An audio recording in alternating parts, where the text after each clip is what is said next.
கர்த்தருடைய நாமத்துக்கு ஸ்தோத்திரம் உண்டாவதாக.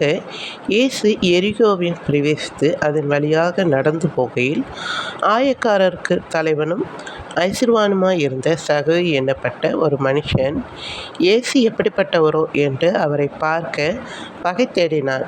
அவன் குள்ளனானபடியால் ஜனக்கூட்டத்தில் அவரை காணக்கூடாமல் அவர் போகும் வழியில் முன்னாக ஓடி அவரை பார்க்கும்படி ஒரு காட்டத்து மரத்தில் ஏறினான்.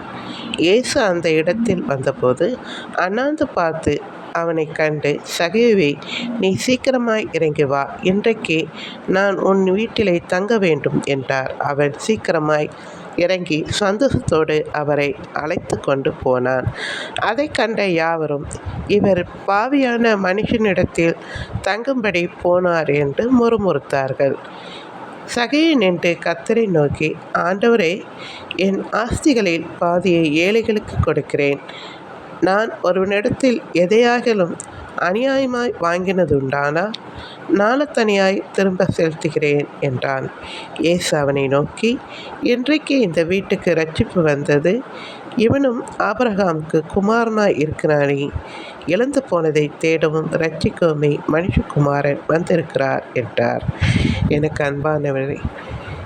எனக்கு அன்பான சகோதர சகோதரிகளை, இவன் எவ்வளோ பெரிய ஐஸ்வர்யவான்! ஆனால் இயேசுவை காணும்படியாய் அவன் கொஞ்சமும் வெட்கப்படாமல் அவர் ஒரு காட்டத்து மரத்திலே ஏறி இயேசுவை பார்க்கும்படியாய் ஆவலோடு பார்க்கிறதை இங்கே பார்க்கிறோம்.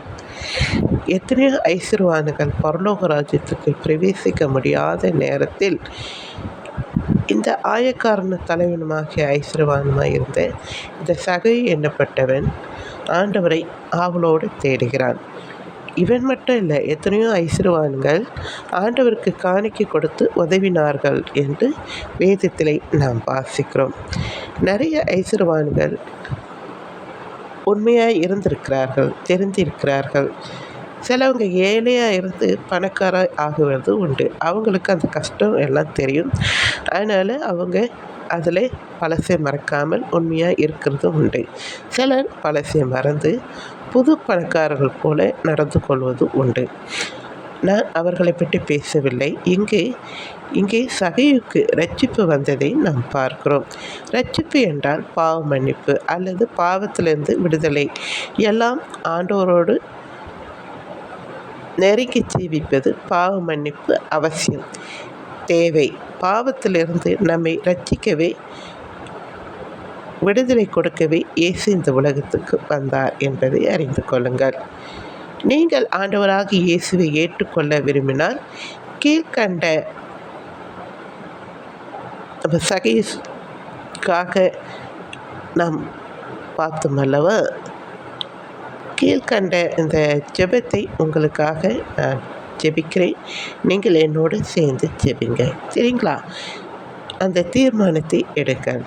இன்றைக்கு நான் இயேசுவை என் உள்ளத்தில் வரும்படி அழைக்க தீர்மானிக்கிறேன் என்று சொல்லுங்கள்.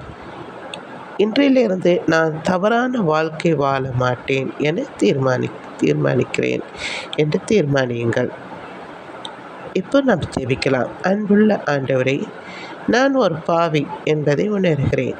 என் பாவத்தை மன்னியும். இன்று என்னை உம்முடைய பிள்ளையாக ஏற்றுக்கொள்ளும். ஆமீன்.